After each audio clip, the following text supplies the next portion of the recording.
je m'appelle Ibrahim Paris, je suis le président du conseil départemental de Vélingara, mais également je suis le coordonnateur du comité électoral départemental de Benno Bokk Yakaar. Nous sommes présentement en campagne électorale et cette campagne a démarré le 10 juillet. Depuis lors, comme vous savez, avec la Tabaski, on n'a pas pu démarrer notre tournée départementale dans les délais, mais nous avons commencé dès jeudi. Le jeudi 14, nous avons commencé par Médina Gounass. Comme on le sait, Médina Gounass c'est le réservoir électoral du département de Vélingara. Nous sommes allés faire une visite, une ziara au Khalif de Médina Gounass, Cheikh Mahamad Tidiane Ba, qui nous a reçus et qui a béni en tout cas la délégation et qui a prié pour le Sénégal pour que ces élections se déroulent dans le calme, vraiment dans la paix.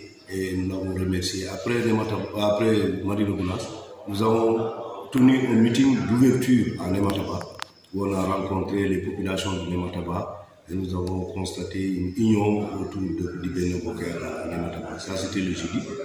Le vendredi, hier, nous nous sommes rendus à Linkéring, où on a tenu un meeting avec un accueil chaleureux du maire Abdouma Boiro, que nous félicitons, que nous remercions.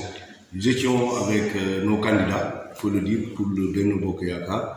Nous avons 2 candidats titulaires et 2 candidats suppléants. La tête de liste, c'est le maire de Vélingara, qui est député sortant, mais qui est reconduit sur la liste du Benno, Mamadou Mouribaïlo Diallo.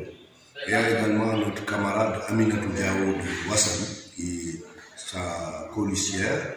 Et nous avons comme suppléant Abdoulaye Kandé, premier vice-président du conseil départemental, qui est de la commune de Médina Gounass, et Mme Diallo Baldé, qui est de la commune de Kanyay. Donc voilà les 4 candidats titulaires et suppléants de la liste Benno Bokk Yakaar pour le département de Vélingara.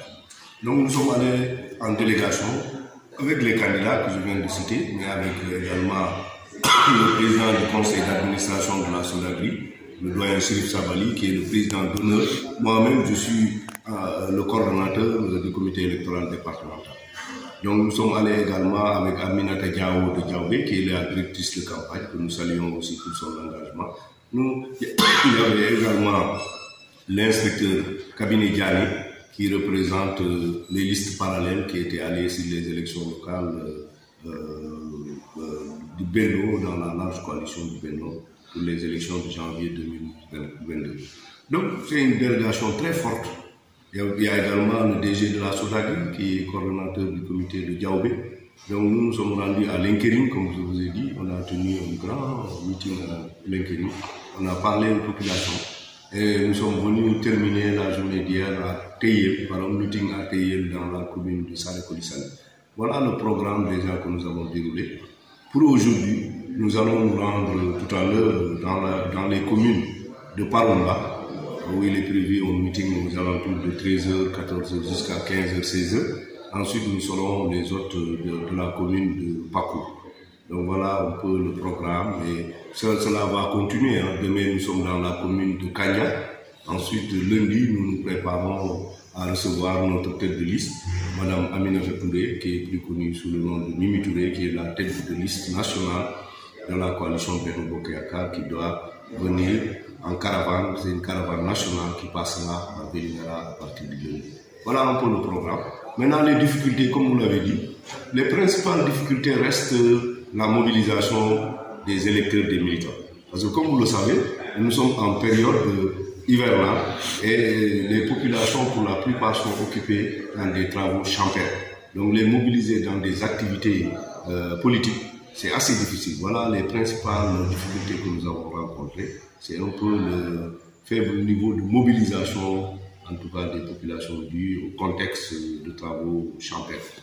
Mais nous savons que, avec tout ce que le président a fait pour le département de Vélingara, pour le Sénégal, et surtout en termes d'inclusion sociale, de transfert massif pour les ménages les plus vulnérables. Comme vous le savez, le département de Vélingara a reçu un montant de 1,6 milliard en termes de cash transfert.